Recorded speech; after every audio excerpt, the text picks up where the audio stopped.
Hello everyone. Today I will be sharing 40 of my unpopular K-pop opinions. But you probably already knew that from the title, so without further ado, let's begin. Sorry in advance for mispronunciations. 1. Day 6 has a better discography than any other group. Feel free to disagree, but you can't deny that Day 6 songs are masterpieces. 2. Stop using hard work and talent to dismiss privilege and vice versa. 3. Unsuccessful idols with a successful idol sibling have a very special place in my heart. Not only do they have to deal with having an unsuccessful idol career, and also seeing your sibling be able to live out your dream must be all sorts of painful. It's that confusing mix of happiness and pride but also jealousy. 4.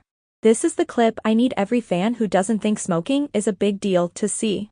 You don't ever just quit smoking. You don't ever get over it. What happens is you resist the urge to smoke for the rest of your life. And you just get better at that. So yeah. So that's kind of what it is. It sucks. So if you want to put yourself in a situation where you're constantly fighting the urge to do something for the rest of your life, then yeah, go ahead and smoke. Yeah, have fun.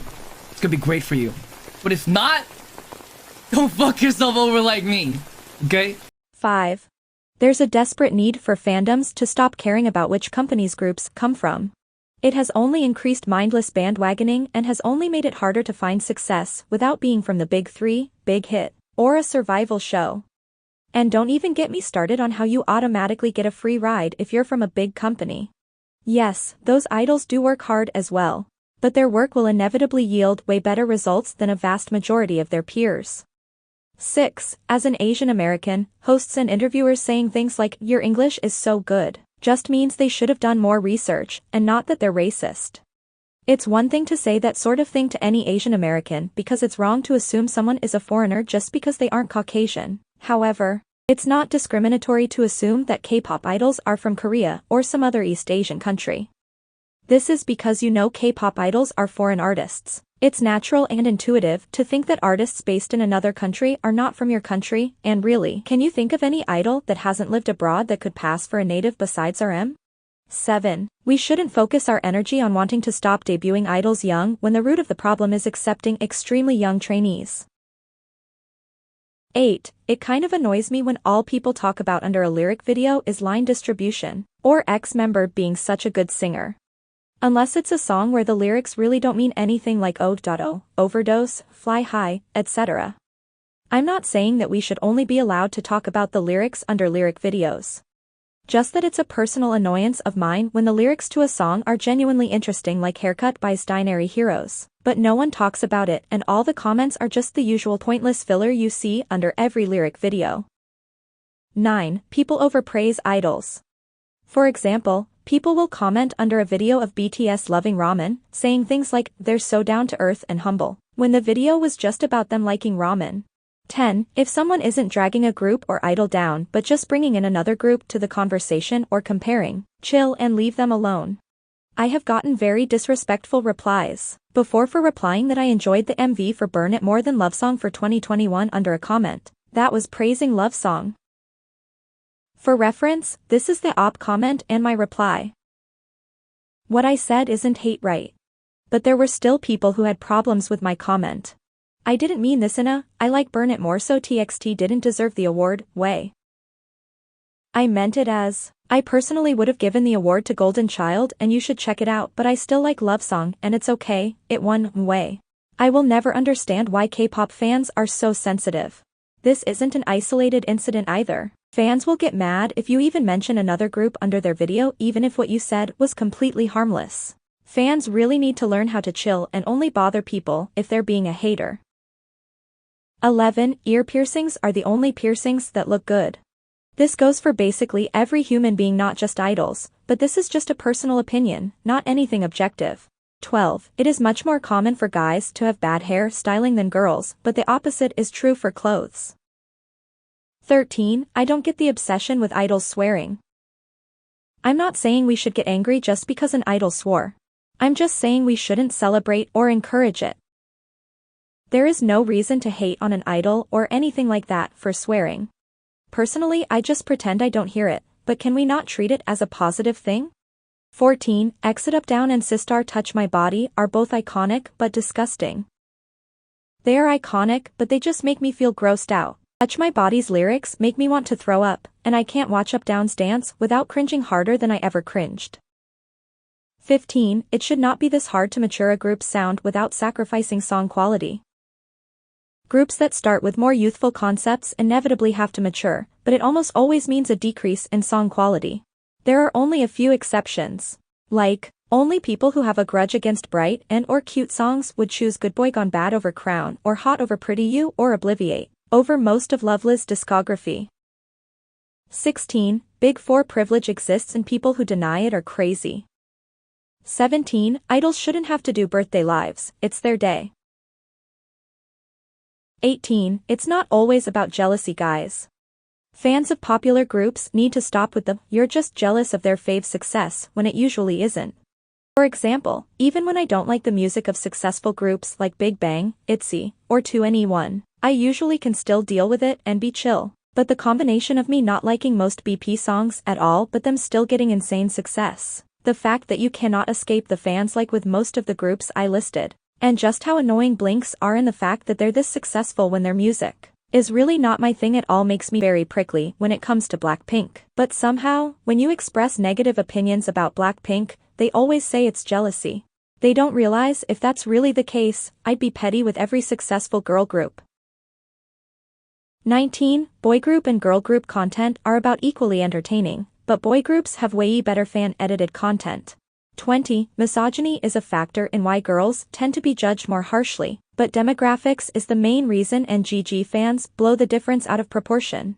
Boy groups tend to cater to a dedicated fan base while girl groups try to appeal to general audiences. The general public and casual fans are going to be harsher and less receptive than dedicated fans. Also, girl group fans like to talk about the hate that their idols get more than boy group fans, which conditions your brain and magnifies every little bit of hate you see and leads you to think that it's worse than it actually is. 21. Streaming is so stupid, obsessive, and toxic if you're only doing it for the sake of numbers or streaming goals. 22. It's annoying when ARMY complain about YouTube deleting views. It's like listening to a billionaire complain about losing $100. 23. Please learn the difference between mismanagement and mistreatment. 24. I will never forgive people for letting Honeyest the Ark and Marmello flop. 25. Idols can be sort of cringe sometimes, like Hoshi's harangue agenda. 26. Bigger fandom equals more toxicity is a lie. Dreamcatcher and Luna have about the same size of fandoms, but Insomnia's don't spam stan Dreamcatcher everywhere, and they aren't the ones who embarrass themselves by being toxic solo stans at their concerts. And 17 has a huge fandom, but I have never encountered a toxic carrot before. 27. I'm glad BTS had to enlist. If BTS didn't serve, then it would be giving the proverbial middle finger to the fans of every other boy group. 28. No excuse for weak dancers. If Taeyong can go from having zero dance experience before SM to being one of the best dancers in NCT, there are no excuses for anyone to be a weak dancer. Unless they legitimately only had like 1 year or less of training or have some sort of health issue that hinders their ability. 29. Please stop babying and sexualizing idols. Almost all of them are in their late teens and 20s, not little kids, and constantly being like OMG, they're so hot 24/7 is creepy as well. People keep saying these things are bad, but look up any video with Taemin and you'll find people unironically calling a man baby cheese. And it takes zero effort to find thirst posts and tweets. 30. People who only stan popular groups should branch out. 31. Shipping idols romantically even as a joke is cringe. Stop it. Other people's relationships are none of our business. Idols aren't like characters. They are real people with real feelings, and obsessive shipping and analyzing is just weird. Doing things like compiling sweet moments between two members of a group is fine. Those moments are already on the internet anyways, but saying things like they should get married or that they're gay, that's overstepping the boundary. 32. Girl groups can dance as hard as boy groups. They just don't for some reason, and it's annoying. There are videos out there of girl groups doing incredibly hard choreography like Cherry Bomb or Very Nice, and doing it very well, so it's not that they can't do it. However, let's face it, girl group choreography tends to be easier and less intense. Why? It's not because they can't do it. Give girls choreography that's harder and more impressive. Come on. And even when they are hard like Friend or Luna, they tend to lack the wow factor boy group choreo has. 33. It's boring when a music video is just glam shots plus choreography shots. Most K-pop MVs fall into this category. I want MVs to have stories or something else to make them stand out, like the symbolism and irony of Hot Potato, the pure cuteness of Pretty You, or the blending of live action and animation in 8. This is why TXT and N-Flying have the best music videos in my opinion, and why I don't think Blackpink MVs are anything special despite what Blinks say. 34. Girl crush songs never sound good. No exception. 35. Accidentally getting a habit from an idol isn't always that weird. It can be a little weird for people who aren't into K-pop, and I probably would have been like, you need serious help if you're adopting habits from an idol, before I got sucked into the endless black hole that is K-pop. However, if you accidentally pick up a habit from an idol, it doesn't really have to be this big weird thing. It just depends on what the habit is. Like, I started saying interesting a lot more after knowing Jay and listening to his podcast How Did I Get Here? 36. Trigger warnings and censoring words are stupid and only exist because of snowflakes. 37. Western boy group interviews are better than K-pop interviews. Interviews with Western groups like Why Don't We are generally less cringe than most K-pop interviews, including Korean ones.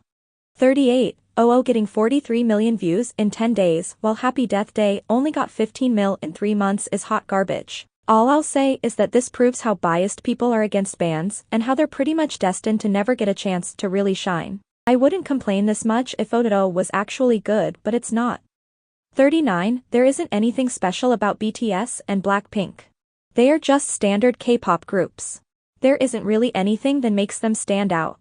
I don't understand why they're so much more popular than almost every other group. Their music is pretty standard for K-pop. They're in no way bad, but they aren't that unique or special to deserve the insane hype in comparison to other groups.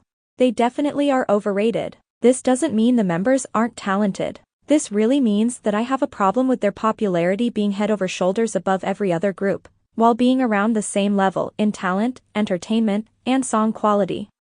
40. If idols want to get tattoos, well, fine, but they would look better without it, and people like JK and Amber went a bit overboard with it. But that doesn't mean I hate them or anything, just that I personally would prefer less tattoos. Their body, their life. I wouldn't ask them to change, but it doesn't mean I can't have an opinion. That's all I have for today. What do you guys think? Comment in the section below, and thanks for watching.